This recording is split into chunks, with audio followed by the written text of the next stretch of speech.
So, hi everyone. I am Joy Vernon with the Greater Seattle Astrology Tarot Reiki Meetup. And today we're going to be looking at Mars in Capricorn and the Capricorn stellium that we get on New Year's Day and for the latter two-thirds of Capricorn season. So we've got some cool info on how to work with this stellium as well as a tarot spread for you. So let's get started.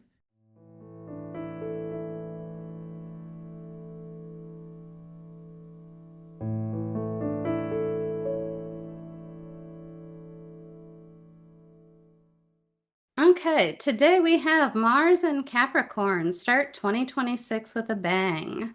And it is Saturday's December 20th, around 9:40 a.m., I think it just was. So here is our agenda. I've got a brief introduction, and then we're going to be looking at Mars in astrology and its symbolism. And then we'll also explore how Mars shows up in the tarot. We'll look at the chart for the Capricorn stellium, which starts on New Year's Day, and then translate those planetary placements into tarot cards so that we can look at them perhaps a little bit more imagistically or possibly intuitively. We'll put the Capricorn stellium to work using a tarot spread with an Empyrean Key process, which I will explain. And I think there's a brief slide for a conclusion. So, introduction. New Year's Day will find motivational Mars, friendly Venus, and the successful Sun in the middle decan of Capricorn. And Capricorn is the sign of Mars's exaltation. So, not only does Mars rule the decan that it's in, but it's also exalted in Capricorn. So, we have a pretty positive Mars going into this stellium on New Year's Day. And that middle decan is represented in the tarot by the Three of Pentacles, which is all about artistry and craftsmanship and completing projects and just that kind of hard work and determination combined with mastery that we all love. And we want that energy. So then on New Year's Day itself, savvy Mercury enters that first degree of Capricorn on January 1st at 1:11 p.m. For people that like ones, this is just very fun example of some numerology going on. That's Pacific time, so it'll be different for you wherever you are. But we get a powerful concentration of energies in the most productive sign. So grab your tarot deck and some note-taking materials because we are going to learn how to put this hardworking energy to good use in 2026. So get ready. We will be doing a tarot spread later on.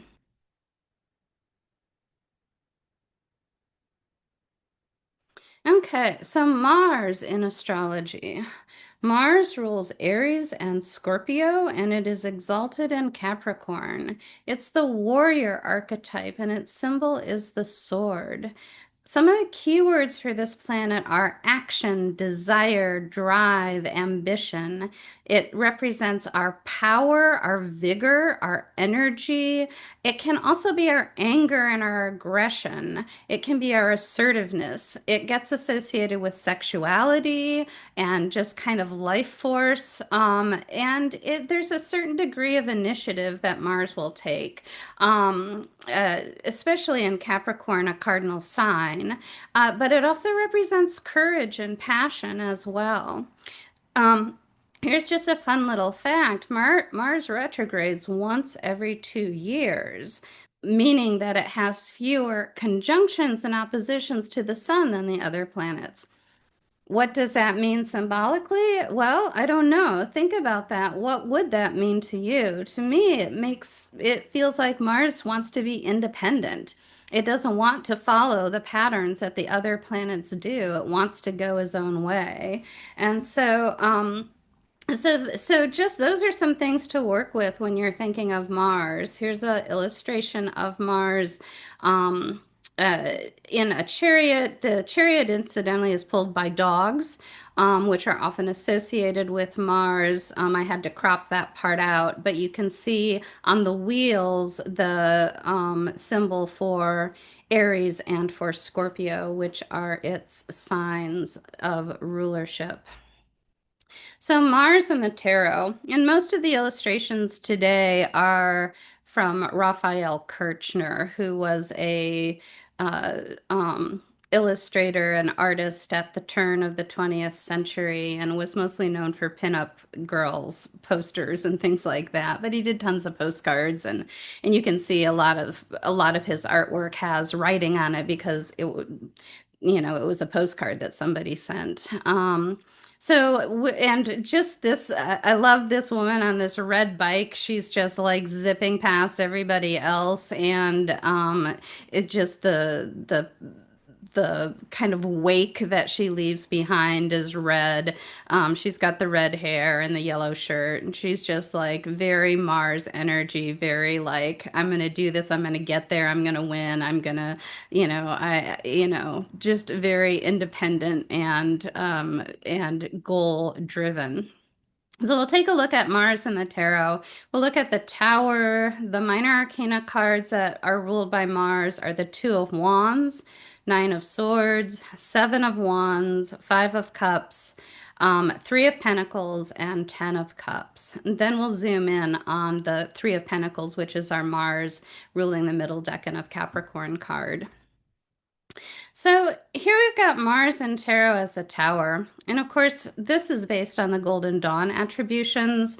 Um, and um, and so there are in different systems, there are different attributions. Although the tower certainly is one that fits pretty nicely for Mars energy. The tower is a little bit more of the destructive energy that we get from Mars. Mars is considered to break things down or collapse things. It represents it's associated with the element fire, which we usually see flames in the tower card. So it does match pretty nicely with this card. And the tower generally does have a negative connotation when we're looking at it in tarot. Um, just in terms of things that are collapsing, things that are destroyed, things that are broken. In relationship readings, it can mean a breakup. In a career reading, it can mean a sudden, abrupt shift or loss of a job. Just some things like that. But there can be a more positive interpretation as we look at the symbolism of the crown of the tower being cast aside or broken off, and recognize that as the loss of the um, kind of the ego-centered self that is stuck in a certain identity, and the resulting expansion that we can get and enlightenment that we can get when we break apart systems and structures that don't serve us anymore. So there can be some really positive experiences with that tower card. So here's Mars and the tarot, the minors. And and you can see that we've got a good mix. Everything from probably the most negative card would be maybe the Nine of Swords, all the way through to the Ten of Cups. And so there's a lot of variety that we see in these Mars ruled card. The first one, Dominion, is Mars ruling the first decan of Aries. And so that's going to give us that sense of fresh starts and looking towards expansion, and reaching out, increasing your power, that kind of thing. And so that's a nice, very Mars type of energy. Our second card, that Nine of Swords, is going to be Mars ruling the middle decan of Gemini. And Gemini being an air sign and being associated ruled by Mercury, associated with thoughts and ideas. You know, we get Mars is of the night sect, and so just the idea of worries at night, thoughts at night that keep us up, that stress us out, that again makes pretty nice sense with the astrology. Um, the Seven of Wands is Mars ruling the third decan of Leo. And so now we see the pride, the courage, which is its key word, valor, and that ability to take on greater and greater tasks and greater fights, greater and greater competitions, and feel strong doing that. Five of Cups is another Mars ruled sign. This is Mars ruling the first decan of Scorpio. And so, and this is possibly another one of the more negative expressions in the tarot. Its title is either loss and pleasure or disappointment. And there's certainly a focus here with the person gazing at the spilled cups. But I think sometimes there's a choice that we have. It's like you can look at the upright cups or you can look at the spilled cups. And sometimes it's important, especially in a scorpionic sense of wanting to dive into the depths of something and be truthful about things that are challenging or difficult. That's a really nice expression for this card of let's take a good hard look at what's wrong so that we can correct it in the future. And then we move to the Three of Pentacles, which is Mars ruling the middle decan of Capricorn. And there we have that mastery and things that I mentioned before. We'll talk about this card a little bit more in the next slide. And from there we go to the Ten of Cups, which is Mars ruling the last decan of Pisces. And that is just a sense of conclusion and completion of navigating difficult times and and getting through to success at the end. And so it's really nice. Mars starts the zodiac with that Two of Wands in the first decan of Aries, and it ends the zodiac with that Ten of Cups at the end of Pisces. And the reason that's given for that, it's the only planet that rules two adjacent decans. And the reason typically given, the symbolic reason typically given, is that in the spring between Pisces into Aries, right at the vernal equinox, we need extra heat to warm the earth and melt the snow and ice and germinate the seeds. And Mars, that's another thing that I forgot to mention earlier with Mars. Mars is very much associated in many cultures with the spring and with agriculture. And so the idea of plowing fields, of planting seeds, is a very Mars type of energy.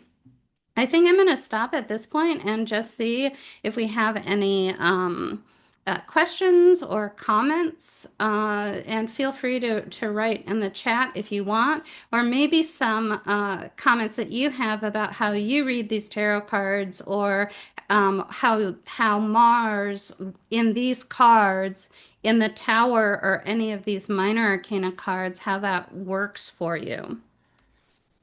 Jane. Well, one comment I had was the picture that you had of Mars. It really reminded me of the Emperor card. So I was thinking maybe there would be the Emperor, but there isn't. It's the Tower. So, but it really did look like that. Or even the Chariot when you said about the dogs and the Chariot going on. But it's interesting. Absolutely, Um, Jane. And the using the Golden Dawn attributions, the Emperor is Aries. And so uh, Aries, of course, is ruled by Mars, so that makes sense. But if you look at older tarot decks. Now remember, I'm using the Golden Dawn attributions, which are coming at the end of the 19th century. They're very late 19th century. But a man in the chariot in the tarot deck originally did represent Mars. And it was not because the chariot ends up being Cancer, which does make a certain amount of sense once you understand the Golden Dawn system, but it's a lot more kind of clear and obvious if you think of that person in the chariot as Mars, because it's a warrior. Yeah, You know, sure. traditionally, it's a warrior, off to fight. Yeah, that's interesting. Thank you. Yeah, absolutely. Okay, so now we're going to look at the Three of Pentacles in a little bit more detail. And so the Three of Pentacles is entitled the Lord of Material Works. And which is nicely illustrated in the card. What are material works? They're things on the material level that it took a lot of work to make. They're the work that we accomplish. They are physical expressions of the work that we do, the physical result of the work that we do. And so the card is often interpreted as hard work, achievement, artistry, and skilled craftsmanship. So the stone cutters, and it's always fun to research into the imagery that's used in the card. And so one thing that I discovered is that stonecutters left a mason's mark, which is usually a little glyph or kind of a signature that they would put into their work. And that was partly to say, I'm the one that did this. It's partly to get credit for their work during the day so that they can get paid by marking the things that they did. I imagine it's possibly something that somebody could come back later and say, okay, you did a crappy job on this and get in trouble. I don't know, maybe those people would be less likely to sign their work. I'm not sure all of the ins and outs of how that worked, but I thought it was an interesting little tidbit. And and so when Masons would sign on to a job, they would have to put their name and their mark when they signed in, so that again that they could be paid for their work, but also know which part they did, what their accomplishments were, and a lot of it's really interesting. I always come across, this is always a bit of a pet peeve for me. I always come across these very interesting discussions between the Three of Pentacles and the Eight of Pentacles. And I came across one when I was preparing this that actually said that Waite called the Three of Pentacles an apprentice. And I'm like, I'm confident he doesn't do that. And so I went back and read his write up in his two or three sentences and pictorial key to the tarot. And he uses the word apprentice in that description, but not about the three of coins. He uses it regarding the eight of coins. And I think that that is tripping people up and getting them confused because he says, compare this card to the Eight of Pentacles, wherein the apprentice. I think the word wherein is confusing people. And he's saying the Eight of Coins is the apprentice, and that here we are seeing someone that has reached a higher level of work. But the other thing that gets people confused about whether the Three of Pentacles represents um, a highly skilled and experienced craftsman or somebody just learning their trade is the fact that numerologically, when you go from 1 to 10, if you think of 1 as the beginning and 10 as the conclusion or the achievement, then 3 seems earlier on in the process, and 8 seems closer to having that sense of achievement at the 10. But of course, the tarot is not based on numerology of that type. It's actually based on Kabbalistic numerology. So 1, 2, and 3 are the supernals, and they are closer to the divine and they're closer to alignment with higher level of abilities, more clarity, um, uh, closer to perfection. And so that kind of answers again the question. It doesn't mean though that every illustration follows the Kabbalistic interpretation. So you always want to check your illustrations on your card to see if it is the Three of Pentacles that represents the master of the craft, or if it is the Eight of Pentacles. I think it's most clear in the Robin Wood deck, and I probably should have included those cards. But the Eight of Pentacles is a child working with wood, carving the stars into wooden discs, and there's a window open behind him and a rather idyllic scene of a river and some grass and some hills and trees, and it's like it looks like a beautiful day, and this poor kid is inside working on his pentacles. It's a Virgo card, and so that really makes sense. He's very dedicated and he's working really hard to learn his craft. And that's another you could support this via astrology as well, with Virgo being the in the natural order of the zodiac being the sixth house of work, and then Capricorn being the 10th house of career and recognition. So again, the Virgo, Eight of Pentacles, Virgo as the person that's learning or perfecting their work, working hard to get better. And then the Three of Pentacles, Capricorn, the 10th house, somebody that is recognized now for their work. And in the Robin Wood deck, the Three of Pentacles is an old man with a white beard, still hammer and chisel, but of a very beautiful, elegant white wing, like an angel's wing or something, and doing very fine, detailed work with it. It's really, really gorgeous illustrations. And I think for me, that really symbolizes the difference between the Eight and Three of Pentacles very eloquently. But again, always check because there is different philosophies on which card represents uh, the more accomplishment. Always check the illustration on your deck to see how it's being expressed. So I think we can sum up with this. It's like this is about achieving artistry. It's a master craftsman. It's about accomplishment, being recognized for your work. Oh, another thing that I hear people say, which I disagree with again, it is true, and this is such an interesting illustration and very detailed. The two people there are holding blueprints. And so a lot of interpretations are that because they're holding the blueprints, they're the ones in charge.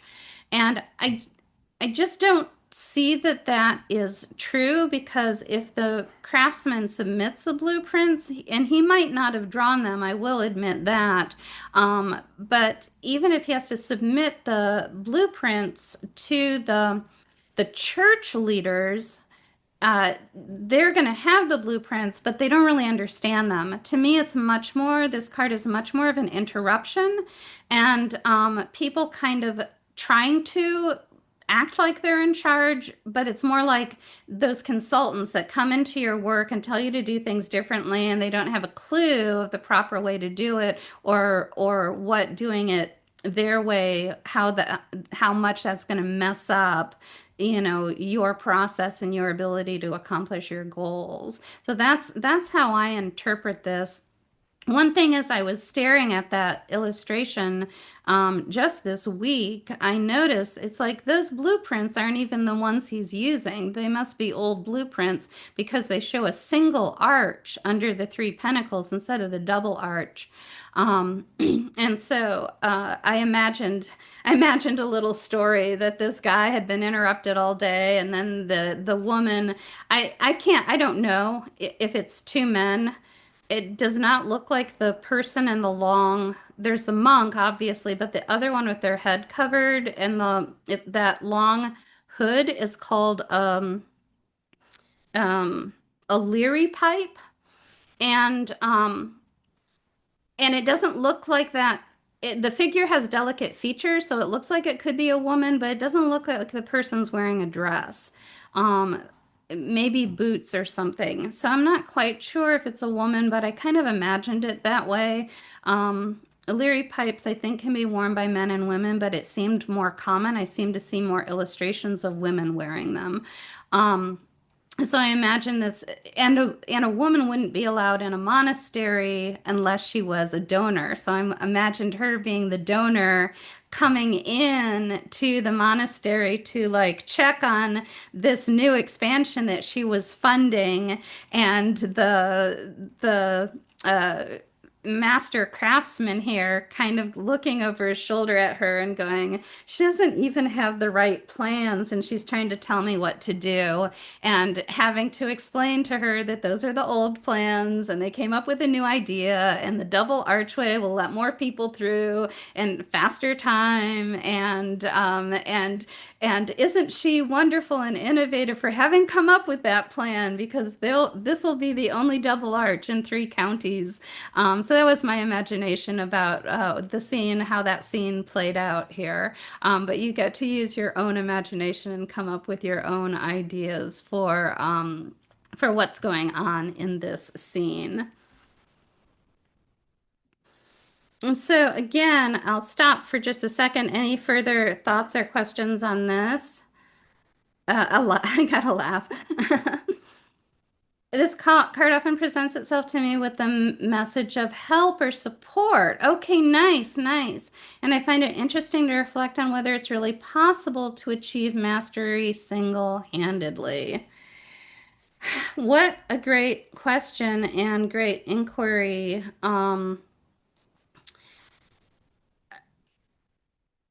There definitely needs to be guidance. I think the thing that how it comes down to me, I don't have an answer for your question, but this is my own reflection on what that means to me. I think there's always like guidance and learning that helps us that initiates us towards a path of mastery.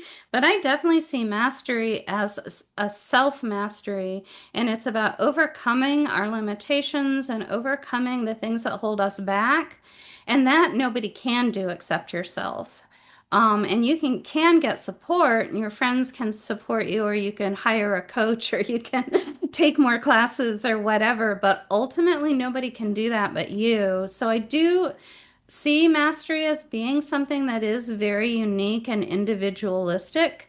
But I also see what you're saying. It's like, but I can't start with nothing and get all the way to mastery without other people influencing me along the way. So that's maybe how I would look at it. But you're welcome to add more in the comments in terms of what you're thinking about.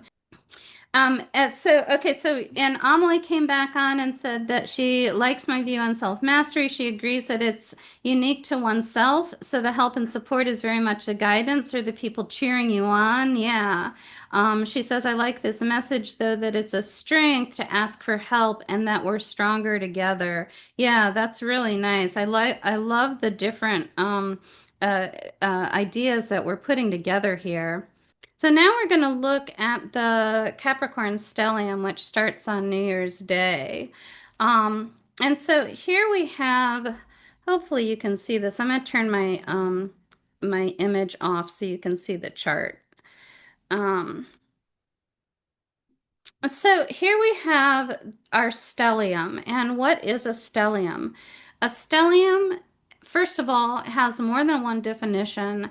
Some people say it's 3 planets together in the same sign or house. Some people, and I think maybe more common, is people saying that it's 4 planets in the same sign or house.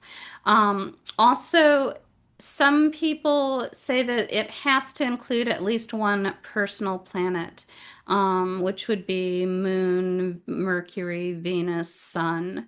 Um, but we definitely have, if we use the more strict version, we definitely have a stellium in the sign of Capricorn, and this is the that ingress, the Mercury ingress on January 1st at 1:11 p.m., where Mercury hit 0 degrees of Capricorn, joining the other three planets and creating that stellium there in the sign of Capricorn. So Venus actually, and they've been coming this direction. They've been going through Sagittarius, Venus. And one of the things that's interesting, you can see that right here at 0 degrees, Mercury is square over here to Saturn and to Neptune.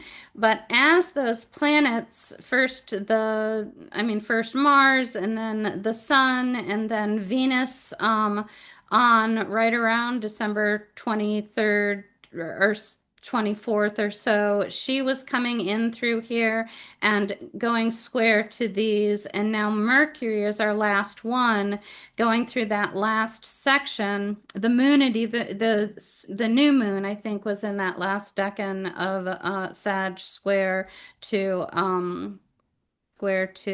Saturn. And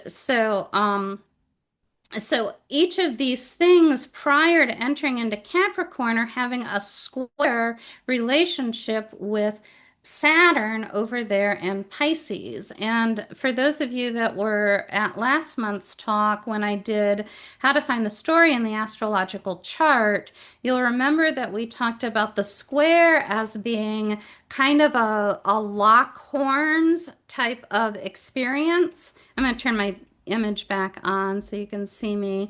That square is kind of like locked horns or head-butting. It's just kind of like neither person. One of the illustrations I used was when swords were crossed at the hilt.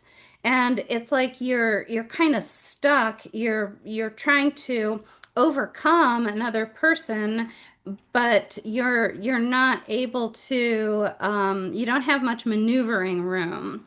And so each of these planets have had entered into that relationship with Saturn, the ruler of Capricorn, before entering. And so there we start with this kind of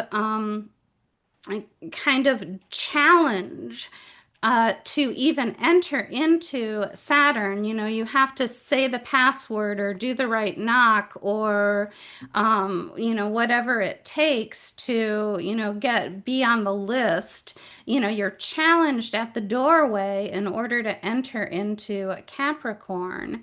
Once you get in here, like I said, we're getting that nice productive energy and a really positive Mars. And as these planets all move into the middle of Capricorn, they start to come into opposition with Jupiter, which is retrograde right now, so is actually going backwards this direction.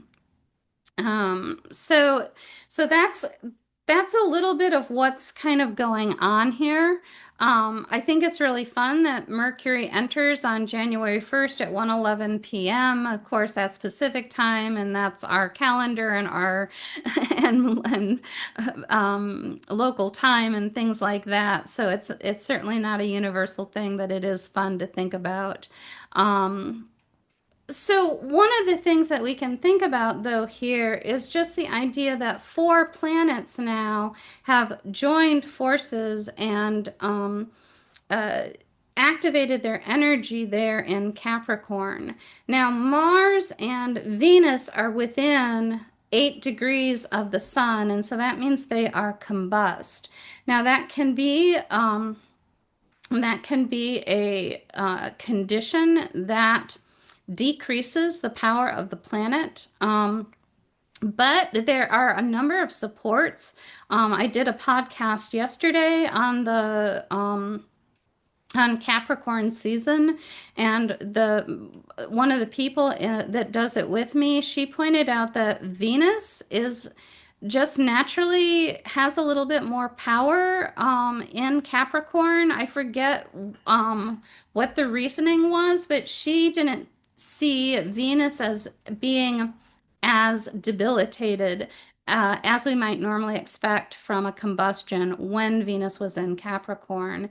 And Mars, of course, being exalted and ruling the Decan, it's really pretty happy there. So I don't think this combustion is as negative. Just the fact that Mars is in its decan at the same time as the sun is walking through that decan during the time of year that that decan is passed by the sun, basically. But I think it's a really, really nice energy. Here's the Capricorn stellium translated to tarot. And again, this is using the Golden Dawn attributions.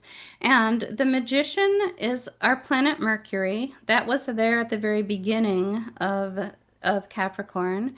We have the Empress as Venus, and then the Sun is the Sun, and the Tower is Mars. And those three were together in the middle decan of Capricorn. And then the Devil card is Capricorn. If you don't like the Devil card, you can use the Queen of Pentacles instead, which is another Capricorn card. But just to keep it simple and keep it all majors, I'm using the Devil card here. And so we have these four planets in that sign of Capricorn. And I think, first of all, just the amount of light and brightness we have, and how starkly contrasted it is to the dark black and gray, cloudy kind of imagery, I think is really interesting. But it's so appropriate for this time of year because it is the longest night, the shortest day. And the sun is at its weakest around, on the winter solstice, which is tomorrow. Um, and so the just the and our magician, even with his reaching up above and pointing down below, can even perhaps in the lemniscate definitely can represent that descent into the darkness and into the dark cold part of the year. The underworld journey that leads to a later resurrection, which is part of the symbolism that we have on that longest night and looking towards that birth of the sun in the morning. A lot of that stuff is being addressed in these cards. Even the Empress as the figure of motherhood, maternity, gestation, um, and holding and keeping safe and protecting something that's going to be born. So all of those things can combine to create a really interesting interpretation for this stellium that we have literally at the turn of the secular year. And even leading up, even as of the solstice, Venus is still in Sagittarius. We have at the solstice itself, we have the Sun, Mars, and the Moon in Capricorn. And so, but then this will be the January 1st thing. So before, again, I'm going to take a minute. And does anybody have any thoughts on those cards?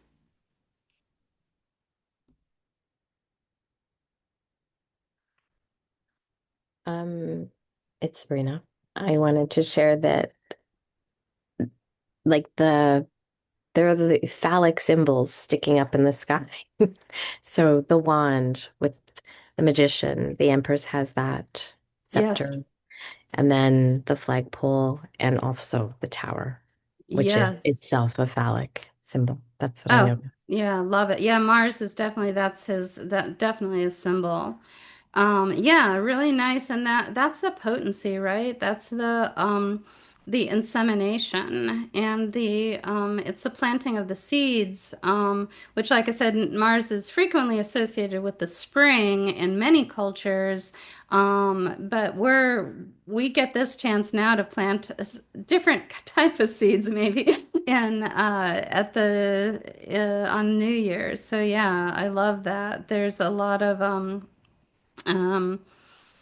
a lot of potency there for sure. Okay. So moving on, here's our tarot spread. And the tarot spread comes in several parts. I'm going to explain each part one by one, but at this point, I'll have you get out your decks and maybe some note-taking materials and start to jot some things down. So what I did is I took our stellium that we have here and I translated it into the tarot cards, and then I translated those tarot cards into spread positions. So, card one is the equivalent of the magician or Mercury, and Mercury can represent, among other things, it can represent beliefs and curiosity. And so, card one is your beliefs and curiosity. What do you believe about? And again, our question that we're asking is, how can I achieve my goals in 2026? How can I use this energy to have a more productive 2026? And so we're starting by examining what are your beliefs around what 2026 is going to look like, or maybe what is your curiosity around what you can achieve. Card two, which goes back to what we were talking about in terms of mastery, are we allowed support or do we have to do it all on our own? Card two is about, it's Venus. And so it is about our friends and relationships, our connections with others. And again, the position is going to be addressing who's supporting you, who's helping you, who's influencing this. It could be your detractors. Probably not, because Venus is generally considered pretty positive. So it's going to be somewhere there is a support, there is a friend, there is a cheerleader, a mentor, something like that. But Venus is usually pretty friendly. As card three is the sun. And so that's your shining light and your success. And then card four is your courage and desire. And that's Mars. And so we're going to look at each of these. And then card five. So those are the planets. And then card five is the sign. And so that's the environment that these planets are working in. And this is an environment that cultivates discipline and develops systems. And so uh, we'll want to see that card when you pull a card there. That card is going to represent what is that best environment that's going to best cultivate that discipline, develop those systems for you. And so I'll give you a few minutes right now, and this is a random draw. Go ahead and prepare as you normally do for a tarot reading, and go ahead and pull those five cards. And then take a few minutes to jot down your interpretations and what you understand about them and what they mean to you and about your upcoming 2026. And so I'll give you a few minutes for that.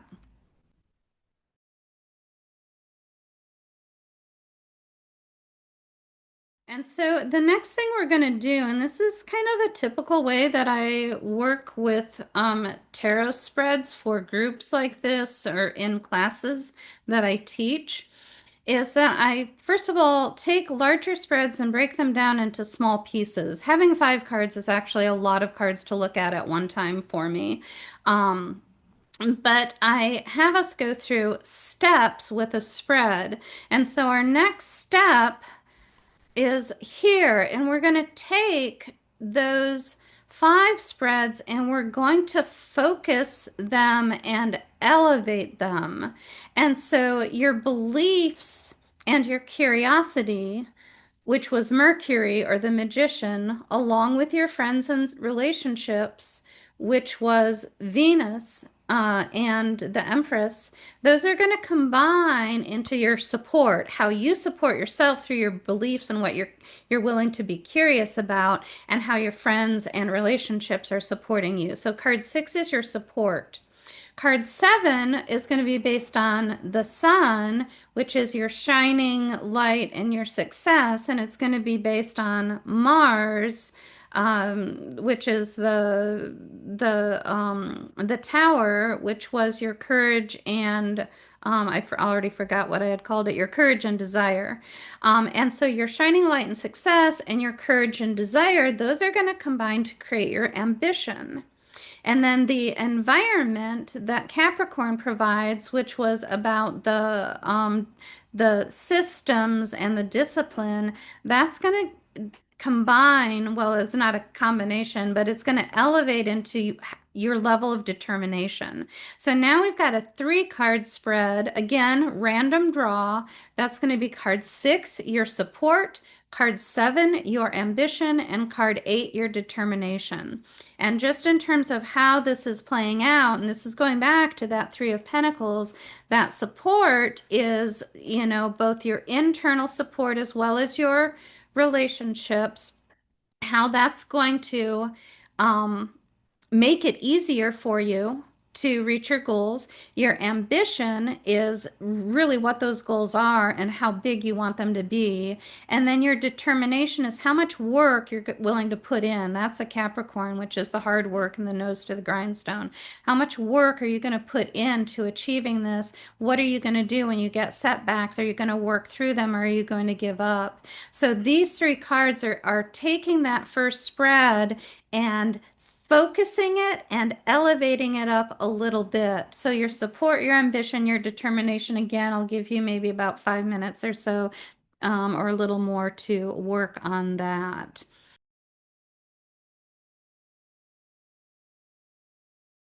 And this, you will want to pay attention to this because even if you're not there yet, because this is an interesting technique that I developed quite a number of years ago and often do in my classes and programs. But I haven't done it a lot for like the meetup groups and things. So it's most likely new to you. Um, so going forward, here we go. The next thing we're going to do is these cards that we just did, card 6, the support, card 7, the ambition, and card 8, your determination. We're going to look at the image on the card. And so, and I didn't specify, I suppose I didn't specify early on to use a illustrated tarot deck, which I probably should have done. Although I've had people with all styles of tarot decks, definitely people with Thoth tarot decks, getting good results. If you're using a very, very, very simple deck like a TDM or a PIP deck, it might be a little bit harder to do this. But we're looking at the image on the card for each of those 3 cards, your support, your ambition, and your determination. And you're going to pick out a visual detail that most inspired the interpretation you're using. When you wrote down your interpretations, what most inspired your interpretation, what felt most relevant to you about that card, what helped you recognize how that card was speaking to you regarding this question. And so find a single detail in the card that best sums that up. And I've got a deck with me. I have the Yuletide Tarot because it is that time of year and because it's a really fun deck. And I'm going to stop sharing for a second so you can see these cards. But let's say, and I honestly didn't do the exercise. Again, I'm not good at multitasking, so I can't do my own work. Well, I'm also trying to like um, stay focused, guide you guys. So, but if card 6 for me was, let's see, the 3 of good cheer, that's the 3 of cups. And that's my support. That's awesome. I love that for my support. And then for my ambition, card 7, I'm going to have the 6 of canes, and that's the 6 of swords. And so, just the idea of wanting to move forward, my ambition is to leave one thing and move on to another opportunity. And then my determination. And so, I'm going to focus in on determination and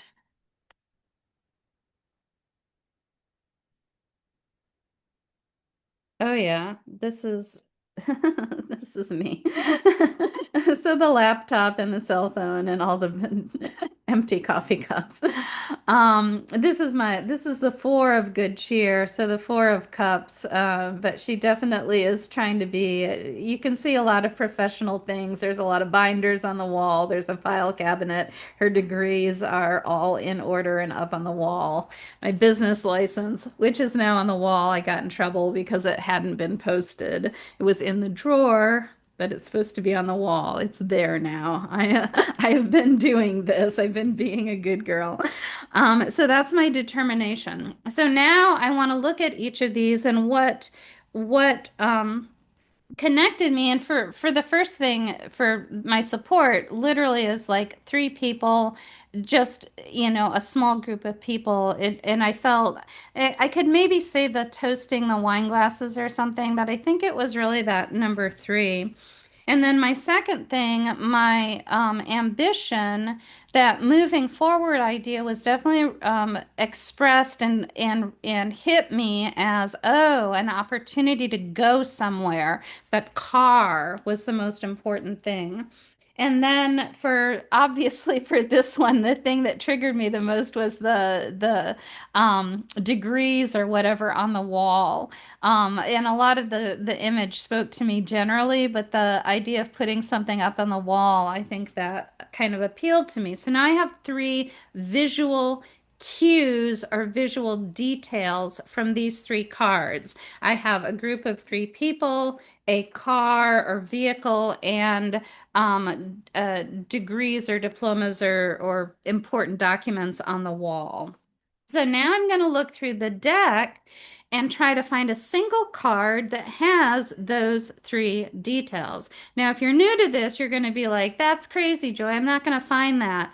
You will be shocked at how easy this is to find that thing that expresses those three details and how relevant it's going to feel to you when you find it. So, this is that next step. Identify for your cards, your six, seven, and eight, your support, your ambition, and your determination. Look at your card and your image and see what was the visual detail that stood out to you the most. And you're going to look then, once you've got that, I'm going to share my screen again so that we can see this thing. You're going to write that visual detail down. For me, it was three people. For me, it was the car. For me, it was the documents on the wall. For you, you're going to have three different things. You're going to write that down. And then the next slide here is explaining this next step. You're going to look through your deck to find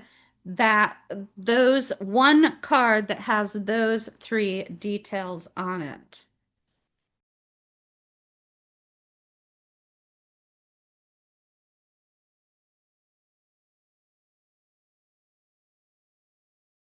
Okay, and I'm going to do that right now. Ironically, I found more cards with things hanging on the wall than I found cards with multiple people in them. It's like, huh, that's odd.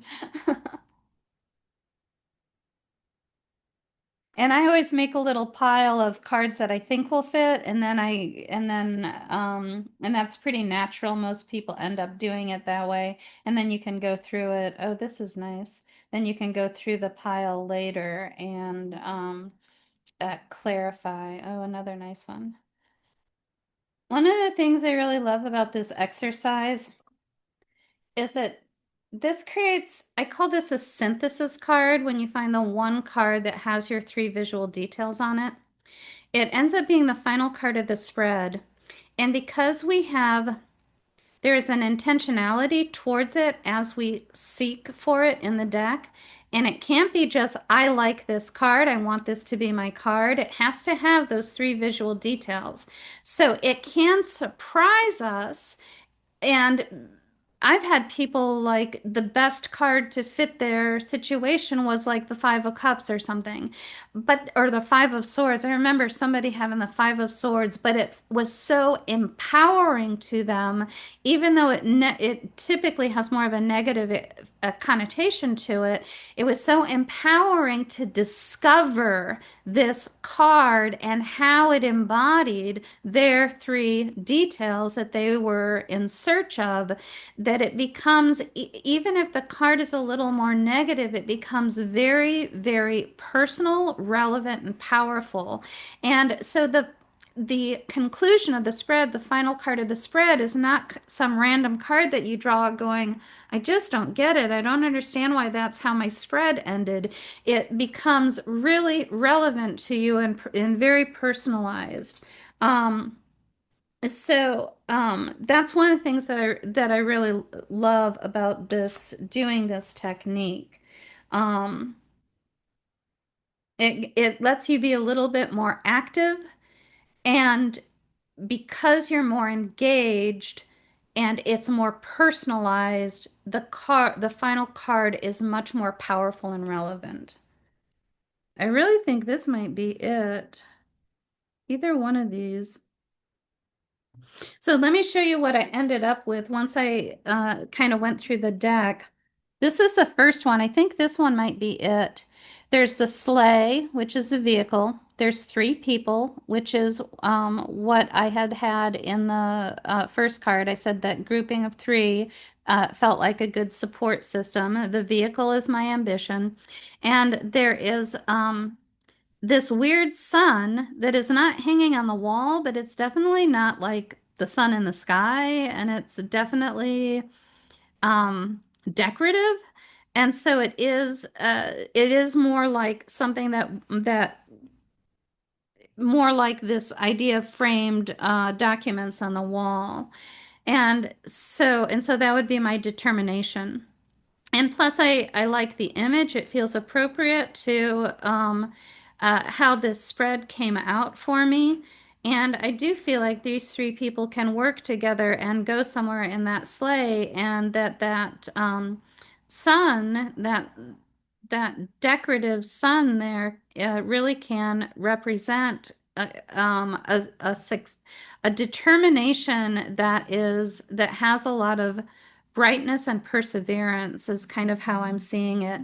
My other option, which I do kind of like, but the first one was just a little bit more literal, is this. There are two people that are toasting, and they are separate from the middle section, which is the ice skaters, which would be the vehicle.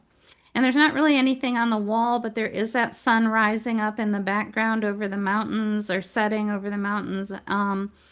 It's close, but kind of no cigar. And so I'm going to go with this for my synthesis card. So I'm going to give you a few minutes to work on that for yourself. I did mine if you want to hear it while everyone is Yeah, working. Should I definitely. share? I Yeah, guess maybe. Uh, so my support was Four of Cups in reverse. And to me, that spoke about prioritizing movement. And then my ambition card was the Strength card, nice. which made me laugh because the cards supporting it, like behind it, were these pentacle cards. And so I saw the garden and stuff. So I thought, oh, that's hilarious. Um, and then for the determination card, it was the Knight of Wands. Oh, Behind that's him good was the Knight of determination. Cups. Okay, So nice. yeah. And so my one card that brought the six, seven, and the eight together, I picked was the Magician, Okay, because there's the flowers. It was the flowers that called to me. okay, There's the cup here, okay. From and from the cup from the Four of the Cups. strength card. Oh, okay, okay. Yeah. And And then right. Sorry, the cup from the sorry. Four of Cups and the flowers from the strength Yeah, card. on Yeah, her yeah, yeah. sash and her crown. Sorry, I should be more clear. Yeah, that's And okay. then what drew me from this guy was these flame elements that I brought those together and saw them in the magician. Because Yeah. there's the flowers, there's the cup, because it's open to possibility. And then the flame to me is with the wand here. Okay, Mm. good. Love it. Nice And then, job. Nice job. and then the symbol I drew, which is the next step, was the infinity. Oh, perfect, perfect. So we looked at the first paragraph here, card nine, the synthesis. So you'll spend some time in contemplation of that card nine. This card represents your unique expression of how you can achieve your goals in 2026. And it will inspire in you a particular symbol that you feel is ideally suited to represent that combination of support, ambition, and determination that you will need to reach those goals. So once you've found your symbol, draw it in the space provided. It is helpful to reduce the symbol to a glyph, like a simple line drawing, for the purposes of the meditative and ritual work that you can do to activate that symbol and therefore activate your 2026 transformation. You can consider this symbol to be your Mason's mark. And that's appropriate because those Mason's marks, of course, had to be fairly simplistic so that they could be even though the master masons, master stone cutters were definitely very able to do very minute, detailed, nuanced, and finessed work. But their mason's mark was usually pretty straightforward and simple.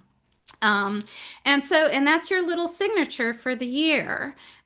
You'll Some things that you can use to help support your work with this is to write an affirmation or a personal statement based on your symbol that perfectly expresses that understanding of that 2026 uh, work towards that goal. Again, that combination of support, ambition, and determination that summarizes those things for you. And then lastly, you'll reduce it even more to a single keyword. You'll take that affirmation and reduce it further to a single word or phrase, a short phrase. And this is finding the heart of the affirmation. And again, usually mine are like maybe 1 to 5 words. It's pretty simple. I want to be able to quickly draw it to mind whenever I need it. So I might, as I meditate on the Six of Candles, which is the Six of Wands, and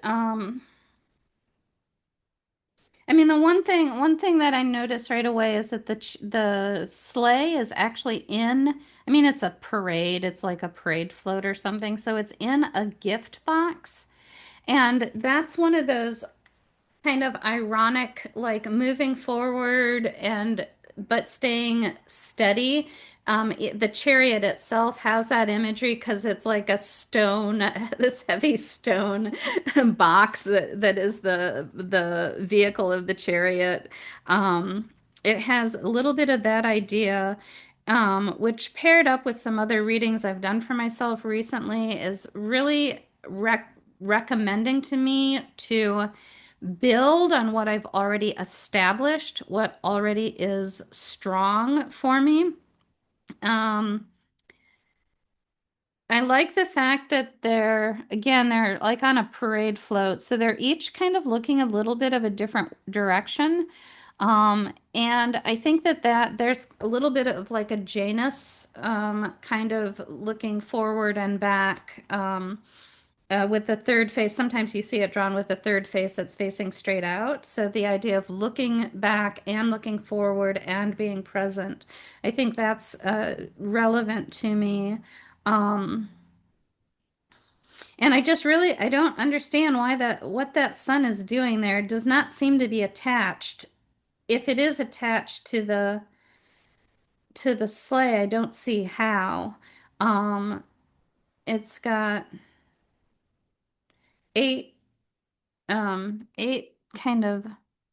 Oh, these, it looks like a party tray, like 8 things to put like chips and nuts and little things in. I don't know what it's supposed to be. Um, these are the things that are kind of coming out to me. So I think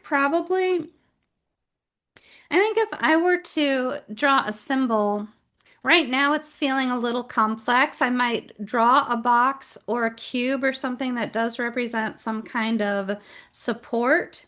And I might draw a sun, kind of like an eight-pointed, eight-rayed sun.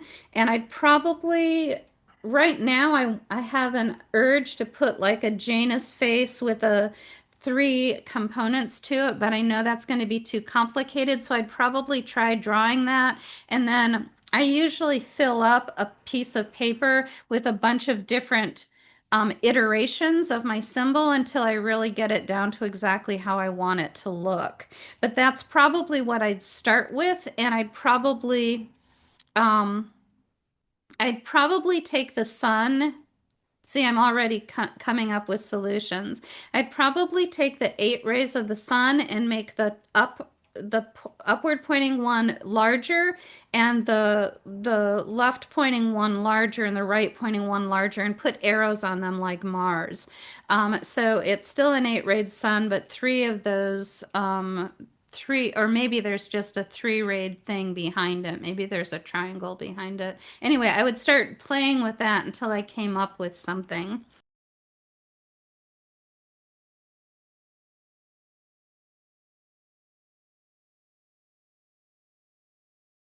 And then how I would use this is every time I want to connect with my ambition, my determination, my support. Whenever I want to really work on a goal that I have for 2026, I would either say my affirmation or even just my keyword, and I would draw I like to draw it in the air. That's kind of the practices that I learned, but you can draw it on paper. You can do whatever you want. So I might draw like a supportive rectangle. I would draw a sun with all the different rays, however I'm going to do that, and then maybe put these three arrows going three different directions, back, forward, and the way I ended up seeing it was elevating up. I'd put those around it, and then I would say my keyword. So that's an example of how to use this.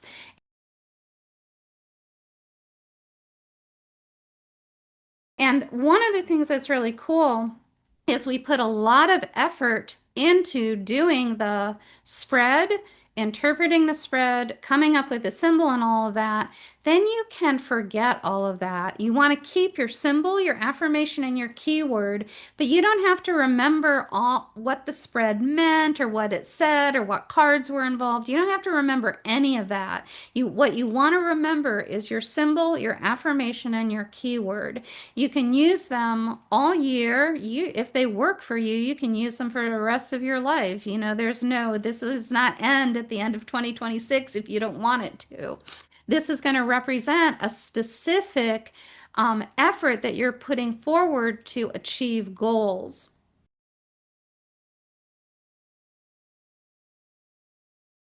Oh, I know. I was talking about letting it go. That's reassuring to a lot of people. That's why I wanted to stress that. A lot of people are worried that they're not going to remember why they chose it or something. It's like doesn't matter. You get to forget all of that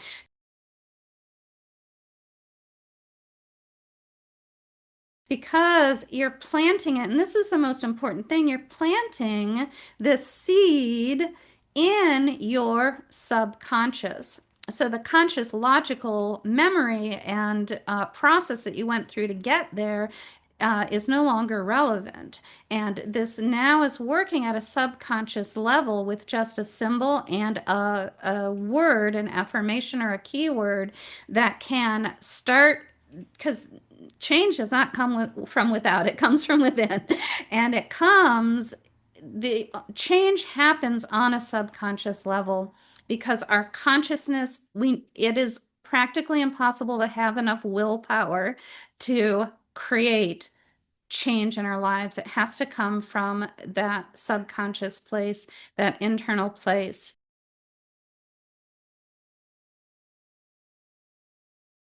Um, so when we plant this Empyrean Key symbol in our subconscious, then it grows and the change happens around us.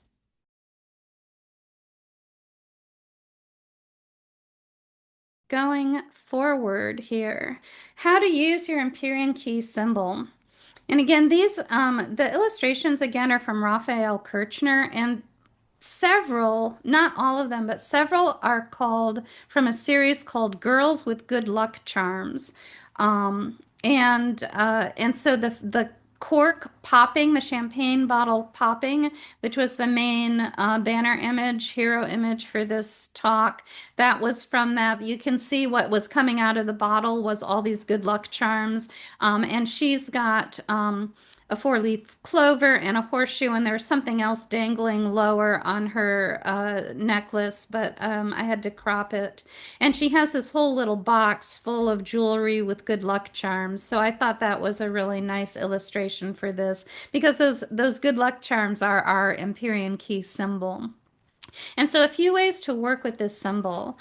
You can place it where you can see it often. This is just like you would do those old-fashioned affirmation, put it up on your, do a vision board or put it up on your bathroom mirror so that you can see it in the morning when you're getting ready, or anywhere that is important for you that you'll see it often and bring to mind just this. The symbol itself, again, will not remind you of the spread you did or all the work that you did, but it's going to have a powerful feeling to it and feel really relevant and beautiful to you, and kind of be a secret, um, just a secret mark again that represents something that you are working on your own to achieve.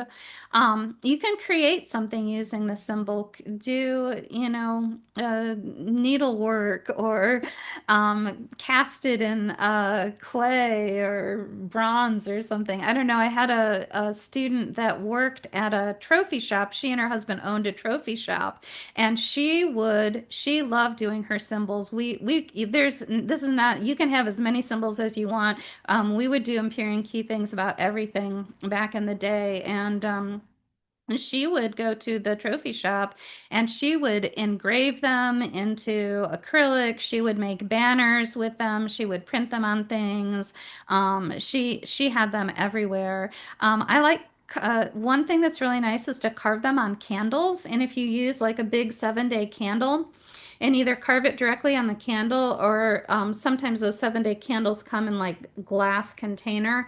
You can paint the symbol on the container. You can have a whole shelf full of 7-day candles, all with different symbols on it, and just take the one, again, mark them with their keyword and affirmation. Just take out the one that you need and light it whenever you need to. You can use it in ritual work. You can meditate on it. Cut it out and tape it to your water bottle. That's a really powerful way to shape your transformation. Place it under your pillow and ask to receive dreams about it. I've got a specific ritual that is a little more detailed that does just that. Get it tattooed on your body. Henna is okay, Sharpie is okay. But I have had people get actual full ink tattoos of their symbols, of their Empyrean Key symbols on their body. They loved them so much. And I had one person use the symbol to create a logo for his business. So, once we get going with these symbols, like I said, there's no end to it, and they are really powerful and people love them. Um, I think fun ways, just like, decorating Easter eggs, you can put your symbol on food because then when you eat that food, you're really incorporating the energy of that. Use it to decorate cookies, cupcakes, eggs, whatever, with your symbol. And that's a really fun way to imbibe the symbol and consume it so that it is planted within you and nourishing you. Make up your own fun, helpful, or crazy ways to make your symbol part of your life. I hope you had fun popping the cork on your ambitious year. This is another illustration from that series. You can see the good luck charm of the four-leaf clover there and the heart on her necklace. And of course, now that the wine bottle is open, they are enjoying a glass together. And have a great 2026. Um, And thank you so much for attending Mars and Capricorn. Start 2026 with a bang. You can visit my website, joyvernon.com, for lots of resources. There's some Empyrean Key resources on my website. Use the hourglass, or not the hourglass, the magnifying glass search icon to search for anything on my website. It'll pull it up wherever it is on the website. It'll pull it up for you. You can book appointments there. Of course, I'm a practicing tarot reader, astrologer, Reiki practitioner. Remember to stop by my blog, which you can, of course, find at joyvernon.com, but it's also fun to get there via completelyjoyous.com. Follow all our great events at the Greater Seattle Tarot Meetup. And of course, you can subscribe to me on YouTube, where you will be able to find some of these tutorials like this and workshops like this. So thank you, everybody, so much. I hope that you have an amazing 2026 and that you are able to really let this Capricorn stellium work for you.